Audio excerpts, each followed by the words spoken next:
எடப்பாடியும் விஜயும் சந்திக்க போறாங்க. விஜய் சப்த நாடியும் ஒடுங்கி எடப்பாடிட்ட அண்ணா நீங்க சொல்லுங்கண்ணே, நீங்க சொன்னா சரிண்ணே, இந்த கட்சியே உங்க கட்சி தானே, தாவேக்கா உங்களுக்கு ஆரம்பிச்சு நீங்க முதலமைச்சர் ஆகி பார்க்கணும்னு நீண்டா கனவு. தம்பி உனக்கு எவ்வளவு சீட்டு வேணும்? 50 சீட்டு வேணும் வச்சுக்கா, இன்னொரு 10 வச்சுட்டு சேர்த்து ஒரு 30 சீட்டுக்கு என்ன விலைன்னு சொல்லு, பணம் கொடுத்தாங்க. 30 சீட்டுக்கு 300 கோடி, இந்த 100 கோடி அட்வான்ஸ்.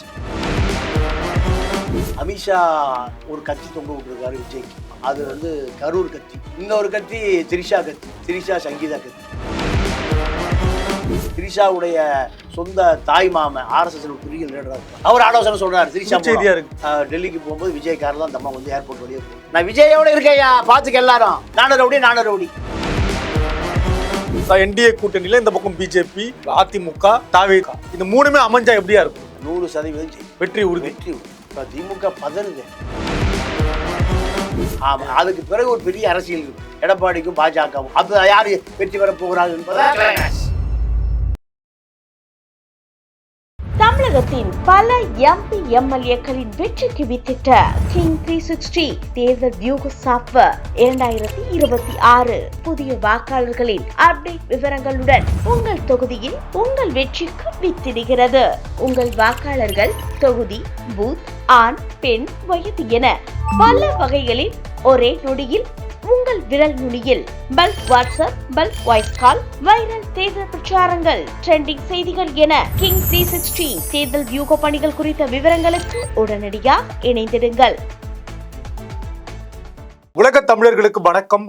இது கிங் டிவி. இன்றைய நிகழ்வு நம்மோடு அரசியல் விமர்சகர், பத்திரிகையாளர் திரு தமிழா பாண்டியன் அவர்கள் இணைகிறார்கள். ஐயா வணக்கம். வணக்கம். டெல்லிக்கு த்ரிஷா அவர்கள் சென்றதாகவும், அதை தொடர்ந்து விஜய் அவர்களும் டெல்லிக்கு சென்றிருப்பதாகவும், சிபிஐ விசாரணைக்கு சென்றதாகவும் எல்லாம் சொல்லப்படுது. என்ன நடந்துட்டு இருக்குயா டெல்லியில? இல்ல, விஜயை பொறுத்தவரை தமிழ்நாட்டில் விஜயுடைய 10% வாக்குகள் தான் யார் முதலமைச்சர் நாற்காலி என்பதை முடிவு செய்யக்கூடிய வாக்குகள். மன்னிக்கணும், 10% வாக்குகள் அப்படின்றத நீங்க எந்த அடிப்படையில் சொல்றீங்க? அதிமுக திமுகவுக்கான இடைவெளி. சரி, அது விஜய் கிட்ட தான் இருக்குன்னு எப்படி சொல்றீங்க? விஜயிட குறைந்தபட்சம் 10%, அதிகபட்சம் 15%. அத தேர்வு எழுதாத ஒரு நபருக்கு எப்படி 10% மதிப்பெண் போடுறீங்கன்னு மத்தவங்க கேக்குறாங்க. மக்கள் தேர்வு IAS தேர்வு எழுத போவதற்கு ரோட்டில் தெருவில் போவர்கள்லாம் IAS தேர்வுக்கு போக முடியாது. அப்ப அதற்காக தயாரிப்பு எத்தனை ஆண்டு காலம் பண்ணணும்? ஆமா. அதே போல விஜயும் இங்கே தமிழ்நாட்டில் தேர்வு எழுதுவதற்கு தகுதியான மாணவனாக தேர்வு அறைக்குள் செல்வதற்கான ஹால் டிக்கெட், அப்ப அவருக்கு தகுதி வந்துருச்சா இல்லையா? மக்கள் ஹால் டிக்கெட் கொடுத்தாலே எக்ஸாம் எழுதுறாங்க. அதுதான். அப்ப அது அந்த தகுதிய எடப்பாடியும் அந்த தகுதி வந்து விட்டதாக நம்புகிறார் விஜய்க்கு. ஆமா, ஸ்டாலினும் அந்த தகுதி வந்து விட்டதாக நம்புகிறார். பயப்படுறார். அவரு திமுகவுக்கு நெருக்கமான பாசியம் கன்ஸ்ட்ரக்ஷன் அபினேஷ் மூலம் திமுக விஜயிடம் ஒரு பேரம் பேசுகிறது. ஓ சரி. பாசியம் எங்கு பார்த்தாலும் பல லட்சம் கோடி கட்டடங்களாக விரிந்து கிடக்கிற கோயிலிடம், அரசு இடம், ஓடப்புறம்போக்குல கட்டடம் கட்டி விற்கிற நிறுவனம் பாசியம் கன்ஸ்ட்ரக்ஷன். பல லட்சம் கோடி. திமுகவுக்கு பினாமி, அதிமுக பினாமி, அமித்ஷாவுக்கு பினாமி. அமித்ஷாவை இப்ப மோடியை பார்ப்பதற்கு எடப்பாடி போனா 5 கோடி ரூபாய் காரை ஓட்டி கொண்டு போகிறவர் யார்? அபினேஷ். அப்போ அபினேஷே மச்சானோட பார்ட்னர், உதயநிதியுடைய மச்சான் சபரீசனோட பார்ட்னர். OPS போய் கெஞ்சறாரு, என்கிட்ட 10,000 கோடி ஏமாத்தி விட்டார் அபினேஷ், எப்படியா வாங்கி கொடுங்கன்னு யார்கிட்ட போய் கெஞ்சறாரு? ஸ்டாலின். அப்போ அவ்வளவு தகுதி உடையவர்கள் எல்லாம் எங்க இருக்காங்க? தமிழ்நாட்டு அரசியல் நீக்கப்பட நிறைந்திருக்கிறார்கள். அப்போ இதே போன்று பல நபர்கள் இப்ப யார்கிட்ட இருக்காங்க? விஜய்ட்டு இருக்காங்க. திமுக அதிமுக 2 பேருமே அபினேஷ் சொல்லி உங்களுக்கு செலவுக்கு தந்துடுறாங்க, நீங்க தனிச்சு நில்லுங்க. விஜய் யார் சொல்றா? திமுக. ஆமா. அப்போ மாணவன் பரீட்சை எழுதுவதற்கு தயாராகி விட்டா பாஸ் ஆயிடுவான்னு என்ன பேசுறாங்க திமுக? விஜய் கிட்ட என்னெல்லாம் கேக்குறாங்க? என்ன பேச? ஒண்ணும் கேட்கல, தனிச்சு நில்லுங்க, உங்களுக்கு செலவுக்கு பணம் தரோம், அவ்வளவுதான். எடப்பாடி அவர்கள் என்ன சொல்றாரு? விஜய் எடப்பாடி எதுவுமே சொல்லல. எடப்பாடிக்காக அமித்ஷா பேசுகிறார். என்ன விஜய் கிட்ட என்ன சொல்றாரு? இப்போ NDA கூட்டணிக்கு வந்தா உனக்கு குறைந்தபட்சம் ஒரு அரசியல் அந்தஸ்து கிடைச்சிடும், எதிர்கட்சி தலைவராகி விடலாம். விஜய் எனக்கு துணை முதலமைச்சர் கொடுங்கன்னு கேட்குறாரு. துணை முதலமைச்சர். ஆமாம். எடப்பாடி எதிர்கட்சி விஜய்காத போல எதிர்கட்சி தலைவராக இருங்கிறாரு. அமித்ஷா ஒரு கத்தி தொங்க விட்டுருக்காரு விஜய்க்கு. ஒருவேளை உள்ள வரலனா உள்ள அதாவது கத்தி தொங்க விட்டுருக்காரு. வந்தாலோ வெளியே இருந்தாலோ தெருவில் இருந்தாலோ வெட்டு அது வந்து கரூர் கத்தி. கரூர் கத்தி இன்னைக்கு வரைக்கும் சார்ஜிட் போடல. இன்னைக்கு வரைக்கும் குற்றப்பத்திரிகை தாக்கல் செய்யப்படவில்லை. சிபிஐ அதற்காக எந்த தயாரிப்பும் செய்யவில்லை. நினைத்தால் சிபிஐ இரவோடு இரவா செஞ்சு திகார காமிச்சிடும் விஜய்க்கு. ஆமா. இன்னொரு கத்தி திரிஷா கத்தி. திரிஷா சங்கீதா கத்தி. சங்கீதா விடும்போது முழுமையாக விடைபெற்று கொண்டு திரிஷாவோடு இருக்கிறார். இன்னைக்கு திரிஷா டெல்லிக்கு போகும்போது விஜய் கார் தான் அந்த அம்மா வந்து ஏர்போர்ட் வழியே போகுது. இன்றைய செய்தி. அப்போ திரிஷா கார் இல்லையா? நான் விஜயோட இருக்கேயா, பாத்துக்க எல்லாரும். நானும் ரவுடி விஜய் கார தான் வந்து நான் போறேன். எங்க? டெல்லிக்கு போறேன். அப்போ திரிஷா கார் எல்லாமே இவ்வளவு காலம் இருந்தது. அதுதான் அப்ப எல்லாமே அரசியல் முக்கியத்துவம் வாய்ந்த விஜய் டெல்லிக்கு போறாரு. புரிஞ்சிக்க முடியுது. இன்று மாலை நம்ம பேசுற இந்த வேளை கூட டெல்லியில முக்கிய தலைவர்களை சந்திக்கிறார் விஜய். பாஜக தலைவர்களை மறைமுகமாகவோ நேரடியாகவோ சந்திக்கிறாருன்றத நம்ம பேசுறோம். செய்தியா வந்திருக்கு. திரிஷாக்கு என்ன வேலைன்ற டெல்லியில ஆலோசனை சொல்வதற்காக போறாரு. அங்கேயும் தான் ஆலோசனை. எங்கேயும் ஆலோசனை, அனைத்து இடங்களிலும் ஆலோசனை. அதனால சங்கீதா சொல்லுது. சங்கீதாவுடைய குற்றச்சாட்டு அதுதானே. சங்கீதா இப்போ லண்டன்ல வழக்கு தொடுக்க போகுது விஜய் மேல. ஏன்னா இந்திய குடியுரிமை பெற்றவர் விஜய், அதனால இங்க வழக்கு தொடுக்க முடியும். ஆனா Sangeetha London passport, British passport. அப்ப பிரிட்டிஷ் சட்டப்படி அந்த மாதிரி ஒரு வழக்கு போட போகுது. புதுவெளியில தேர்தல் நெருங்கிற பொழுதே பத்திரிகையாளர் சந்திக்க போகுது. 2 கட்சி, அமித்ஷா திரிஷா கட்சி 2 கட்சியுமே இப்போ விஜய்க்கு 2 கட்சிகளிலும் இருந்து வெளியேற வேண்டும் என்றால் நேர போய் சரண்டர் ஆகிற இடம் எங்க? அமித்ஷா தான். பவன் கல்யாண் சொல்றாரு, உனக்கு நல்ல வழி காமிச்சிருக்கேன். ஆந்திரா முதலமைச்சர், அந்த ஹைதராபாத்தில் தமிழ்நாடுடைய அரசியல் தீர்மானிக்கப்படுகிறது. எங்க? ஹைதராபாத்ல பக்கத்து மாநிலத்துல. இந்த பக்கம் மோகன்லால் சொல்றாரு. மோகன்லால் நெருங்கிய நண்பர் விஜய்க்கு.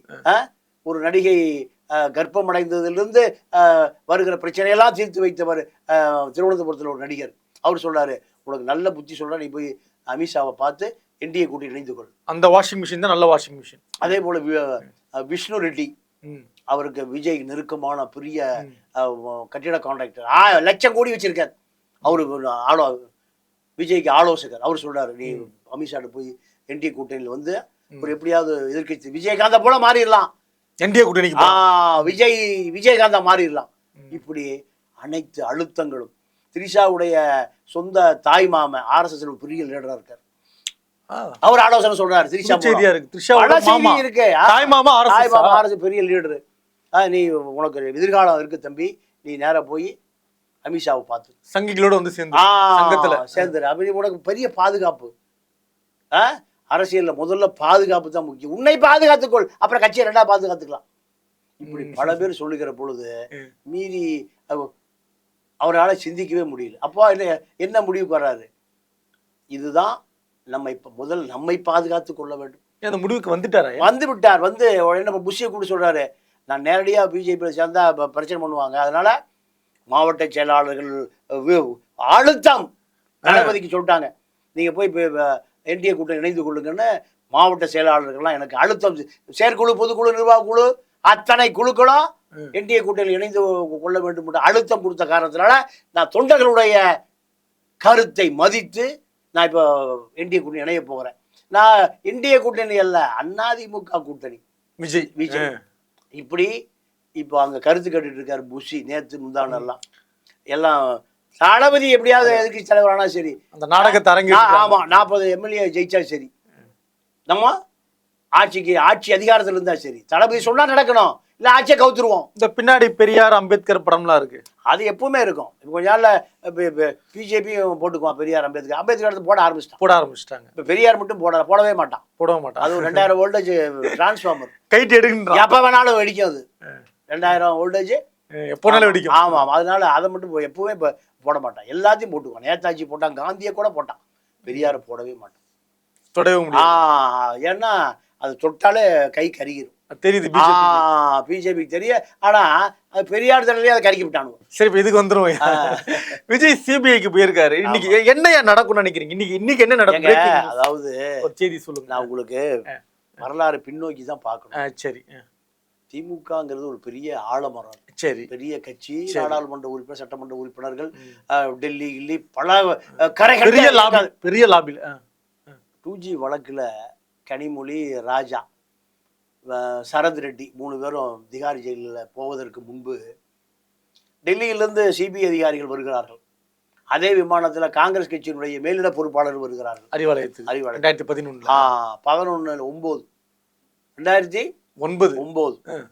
2 பேர் வருகிறார்கள்.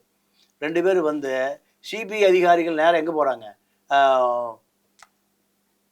கலைஞர் டிவி ஆபீஸுக்கு போறாங்க. மேலிட பொறுப்பாளர்கள் அறிவாலயத்துக்கு போறாங்க. ஒரே மாடிதான். இங்க பேச்சுவார்த்தை, அங்கேயும் பேச்சுவார்த்தை. அங்க விரட்டுறான், இங்க கூட்டணி பேச்சுவார்த்தை. மிரட்டல் முடிஞ்ச பிறகு எதுல வேணா நிட்டுங்கயா, கைது போட்டு தொலைற, கடைசியில பொண்டாட்டி கொண்டு ஜெயில போட்டுறாதீங்கயா. முதல்ல பொண்டாட்டியை காப்பாத்தியா, பிள்ளைய காப்பாத்தியா, சொந்த பஞ்சாயத்து கார்பரேஷனே வச்சிருக்கேன் நான். கருணாநிதி குடும்பம் ஒரு கார்பரேஷன், மினி கார்பரேஷன். இந்த கார்பரேஷனை காப்பாத்தியா. இப்படித்தான் கூட்டணி அமைஞ்சது. கருணாநிதிக்கே இவ்வளவு அழுத்தம் திருத்தம் கூட்டணினா விஜய்க்கு என்ன தெரியும்? இல்லையா, கடந்த ஒரு மாதம் முன்னாடி அவர் பேசின வீடியோ இப்ப ட்ரெண்ட் ஆயிட்டு இருக்கா. கருணாநிதி பேசாத வீடியோலாம் வரலையா, பாக்கலையா? நமக்கு அழுத்தம் கொடுக்க முடியுமா அப்படின்னு விஜய் பேசுறாரு. என்ன அழுத்தம் கொடுக்க முடியுமா? கருணாநிதிக்கே அழுத்தம் கொடுத்து அடங்குற ஆளா அப்படின்னு கேக்குறாரு. எல்லாம் வசனம், சினிமா வசனம் தானே, சினிமா வசனம். இப்போ எடப்பாடியும் விஜயும் சந்திக்க போறாங்க. நீங்க எவ்வளவு சீட்டுங்க உங்களுக்கு, எவ்வளவு வேணும்? அமித்ஷா 2 பேரும் பேசி முடிச்சுங்கயா. முதல் சிட்டிங்லயே விஜய் சப்தநாடியும் ஒடுங்கி விஜய் கிட்ட, எடப்பாடி கிட்ட, அண்ணா நீங்க சொல்லுங்கண்ணே, நீங்க சொன்னா சரிண்ணே. இந்த 2.5 வருஷம் முதலமைச்சர் ஆட்சி அதெல்லாம் இல்லையா? நீங்க இந்த கட்சியே உங்க கட்சி தானே, தாவேக்கா உங்களுக்கு ஆரம்பிச்சு, நீங்க முதலமைச்சர் ஆகி பார்க்கணும்னு நீண்டா கனவு. இப்படி எல்லாம் வரப்போகுது. ஏன்னா எடப்பாடியை பொறுத்த வரைக்கும் ஒரு பெரிய பர்ச்சேசர். எடப்பாடி பெரிய தயாரிப்பாளர், பெரிய வியாபாரி, பெரிய தயாரிப்பாளர். விஜய் இது போற ஒரு தயாரிப்பாளர் வாழ்நாளே சந்திச்சிருக்க மாட்டார். தம்பி உனக்கு எவ்வளவு சீட்டு வேணும்? 50 சீட்டு வேணும் வச்சுக்கா, இன்னொரு 10 வச்சுக்க, சேர்த்து 60 வச்சுக்க. போதுமான அதிகமா போதும், ரைட்டு. ஒரு 30 சீட்டுக்கு என்ன விலைன்னு சொல்லு, பணம் கொடுத்துறேன் இப்போ உடனே. ஒரு சீட்டு ஒரு 10 கோடின்னு, அப்படியா 30 சீட்டுக்கு 300 கோடி, இந்த 100 கோடி அட்வான்ஸ், மீதி 300 கோடி நாளைக்கு வாங்கிக்க. முடிஞ்சு போச்சா? உடனே வியாபாரம். இது எப்போ வியாபாரம் பண்றது? ஒரு கட்சிக்காரனை கூப்பிட்டு 10 கோடி 2 கோடி வியாபாரம் பண்ணி மொத்தம் 200 300 கோடி எப்போ சேர்த்துறது? அன்னைக்கு அப்பவே சீட்டு ஷேரிங் முடிஞ்சது, நோட்டு ஷேரிங் முடிஞ்சது. எங்கேயா இப்படி ஒரு வாய்ப்பு கிடைக்குமா? அநியாயம், அக்கிரமம் இல்ல, இதுதாங்க அரசியல். கருணாநிதி பண்ணா அரசியல், திமுக பண்ணா அரசியல், அதிமுக பண்ணா அநியாயமா? சரியா, இப்ப என்டிஏ கூட்டணியில, அதான் என்டிஏ கூட்டணியில இந்த பக்கம் பிஜேபி, அதிமுக, தாவேகா, இந்த 3மே அமைஞ்சா எப்படியா இருக்கும் இந்த கூட்டணி? தமிழ்நாட்டுல 100% ஜெயிக்கும், வெற்றி உறுதி. இப்ப திமுக பதறுது, அதுவும் தெரியலையா? பேமெண்ட் அதாவெல்லாம் கூப்பிட்டு போய் உள்ள வச்சு, சாரி பிரேமலா தான் தப்பு இல்ல, பாக்குறவங்க தப்பான இல்ல அதுதான் மாத்திட்டேன் நான். அப்போ இதுக்கே இப்படி பதறுத. அறிவாலய பக்கம் எவனா சுகிக்காரன் போனாலும் கூப்பிட்டு சீட்டு சரி, நான் சுகி அப்படியே சரி போயிட்டு வா. ஜொமோட்டோ போனா ஏப்பா சீட் சரிங்க, இல்லைங்க நான் பார்சல் கொண்டு வந்தேன், ஃப்ரைட் ரைஸ் கொண்டு வந்தேன். அப்படியா? ஏதோ கட்சி பேரம் இப்படி ஓடிட்டு இருக்கு. அப்போ திமுகவுடைய நிலைமை இப்படி இருக்கு. இப்ப எடப்பாடி 10% 118, 10 118 தான் அவரு கனவு. சரி, 10% ஓட்டு வந்தா 118. இதுதான் இப்போ இந்த தமிழ்நாடு அரசியல். திமுக அதிமுக 2 பேருமே 10% தான் ஏற்ற இறக்கத்தில் இருக்கு. இந்த 10% விஜய் கிட்ட ஜோக்கர் சீட்டு மாதிரி, விஜய் கிட்ட ஜோக்கர் கார்டு இருக்கு. 10 விஜய் யாரு கூட்டணி ஜெயிச்சாலும் 10% ஓட்டு போட்டுருவான், உறுதி. அந்த இளைஞர்களுக்கு அரசியல கத்துக் கொடுக்கல. அவனுக்கு தெரிஞ்சது போல விஜய், திரிஷா, அண்ணி. அப்ப இந்த அரசியல்ல அந்த விஜய் வாக்கு, விஜய் எங்க போறாரோ அங்கெல்லாம் அது. அதுதான் இப்ப எடப்பாடியுடைய வெற்றி, அமித்ஷாவுடைய வெற்றி, சனாதனத்தினுடைய வெற்றி, RSS வெற்றி, பாஜக வெற்றி, சங்கியுடைய வெற்றி, எங்க இருக்கு? அரசியலே சொல்லிக் கொடுக்காத திராவிட இயக்கத்தினுடைய வீழ்ச்சி. திராவிட இயக்கம் அரசியலை சொல்லிக் கொடுத்திருந்தா இந்த 10% அரசியலே தெரியாதவர்கள் தான் தமிழ்நாட்டினுடைய அரசியலை தீர்மானிக்கிறாங்கன்னா எங்க ஓட்ட விழுந்திருக்கு? சரியா, இப்ப 60 சீட்டு தாவேக்கா கொடுக்குற மாதிரி இருந்தா கூட நம்ம நிகழ்ச்சி முடிச்சலாம். நிறைவான கேள்வி. கொடுக்குற மாதிரி இருந்தா கூட வேட்பாளருக்கு என்ன பண்ணுவார் விஜய் அவர்கள்? வேட்பாளர் வேணும் இல்லையா? 60 பேர் வேணுமே. இல்ல 60 எல்லாம் கொடுக்க மாட்டாங்க. அதான் மொத்தமே 234 தான். இன்னும் 200 வேணும்னா ஆந்திராவில் தான் கடை வாங்கணும். சரி, விஜய் எவ்வளவு கொடுத்தாலும் வேட்பாளர் வேணும் இல்லையா? இல்ல வேட்பாளர் இருக்காங்க. வேட்பாளர் நீங்க அதாவது அதிமுக கூட்டணி சேர்ந்தால் விஜயகாந்த் வேட்பாளர் கிடைக்கலையா? அதானே. சரி, கிடைச்சதா இல்லையா? ஆமா. அருண் பாண்டியன், மைக்கேல், எல்லாம் சினிமா தயாரிப்பாளர், பொட்டி தூக்குறவன், இப்படி பல பேர் எம்எல்ஏ வந்தாங்கல்ல. தமிழ்நாட்டுல அதுதாங்க அரசியல். அதனால கிடைச்சிரும். ஆட்டோ ஓட்டுறவன், கார் ஓட்டுறவன், தோட்டக்காரன், மூட்டை தூக்குறவன், வண்டி ஓட்டுறவன், அவங்க குடும்பத்துல பேர் எம்எல்ஏ. அப்ப இப்ப எல்லாமே நல்ல கண்ணுக்களும் சங்கரையாக்களுமா அரசியலுக்கு வந்தாங்க. அறிவாலய மேனேஜர்கள், அன்பகம் வாயில் காப்பாளர்கள், அறிவாலயத்தில் கோபாலபுரத்தில் விசுவாசிகள், இவர்கள் தானே திமுகவை தூக்கி பிடித்தார்கள். அதேதான் விஜய். அதிமுக அப்படித்தானே. சசிகலா யாரை பார்க்கிறோ அவரெல்லாம் மந்திரி, யாரை பாக்குறா அவரெல்லாம் எம்பி, யாரை பாக்குறாரு அவரெல்லாம் எம்எல்ஏ. இப்படித்தானே அதிமுக திமுக ஓடிச்சு. சரி விஜய்க்கு மட்டும் என்ன விதிப்படக்கா? திரிஷா கோட்டால 5 வரும், கீர்த்தி சுரேஷ் கோட்டால 5 வரும், நயன்தாரா கோட்டால 5 வரும். நல்லா வருவியா? அதான் அரசியல். புஷி கோட்டால 5 வரும், ஆதவ் கோட்டால 3 வரும், லாட்ரி கோட்டா. ஆமா, இப்படி எல்லாம் வரும். இதுதான் அரசியல். சங்கீதா கோட்டால பிளாங்கியா போச்சு. பாவம் அது பொண்ணு என்ன அடிச்சு துன்புறுத்தி. அப்ப மகன் இன்சிலே போட மாட்டேங்கிறான். அப்பா இன்சில வி சஞ்சய் பேர் சஞ்சய் ஆயிட்டான். என்ன ஆச்சு? எங்க அப்பா பேர், எங்க அப்பனே பேர் இன்சில வேண்டாயா? எங்க அப்பா இன்சில வேண்டாம். இப்போ அவன் போய் ஜெகதீஷ் பழனிசாமி போய் கும்மா குத்தி எங்க அப்பா பேர் நீதாண்டா கெடுக்கிற, இப்படி ஓடிட்டு இருக்கு சண்டை. அதனால கூட்டணி உறுதி. இந்த கூட்டணி உறுதி, வெற்றி கூட்டணி. என்டிஏ கூட்டணி தான் வெற்றி பெறும். என்டிஏ கூட்டணி தான் ஆட்சி அமைக்கும் உறுதி. ஆமா, அதுக்கு பிறகு ஒரு பெரிய அரசியல் இருக்கு, எடப்பாடிக்கும் பாஜகவும். அப்ப யாரு வெற்றி பெற போகிறார்கள் என்பதா கிளைமேக்ஸ். அதுக்கு பிறகு ஆட்சி அமைந்த பிறகு ஒரு கிளைமேக்ஸ் இருக்கு. நன்றிங்க. நன்றி, வணக்கம். தமிழகத்தின் பல எம்பி எம்எல்ஏக்களின் வெற்றிக்கு வித்திட்ட கிங் 360 தேர்தல் வியூக சாப்ட்வேர் 2026 புதிய வாக்காளர்களின் அப்டேட் விவரங்களுடன் உங்கள் தொகுதியில் உங்கள் வெற்றிக்கு வித்திடுகிறது. உங்கள் வாக்காளர்கள் தொகுதி, பூத், ஆண், பெண், வயது என பல வகைகளில் ஒரே நொடியில் உங்கள் விரல் நுனியில் bulk WhatsApp, bulk voice call, viral தேர்தல் பிரச்சாரங்கள், ட்ரெண்டிங் செய்திகள் என கிங் 360 தேர்தல் வியூக பணிகள் குறித்த விவரங்களுக்கு உடனடியாக இணைந்திடுங்கள்.